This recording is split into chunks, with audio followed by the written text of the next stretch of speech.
একবার রাধারানীর বৃন্দাবনে রাসলীলায় অংশগ্রহণ করতে দেরি হয়ে যায়।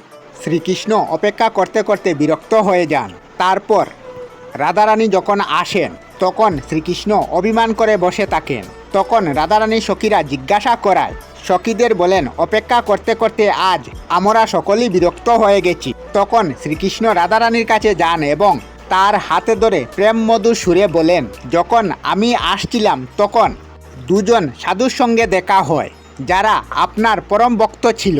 আজ তারা ভিক্ষা না করায় উপবাসে দিন কাটাচ্ছে।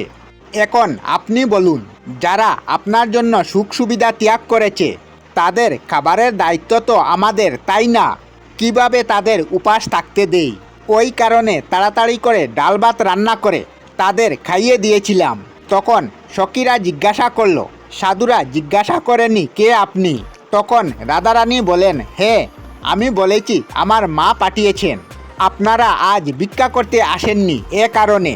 তবে কথাগুলি শুনে শ্রীকৃষ্ণের চোখে জল আসে আর বলেন, আমার ভক্তের মা হয়ে তাদের খেয়াল রাখা জগজ্জননী তুমি, আর তোমার উপর আমি অভিমান করছি। রাধে রাধে।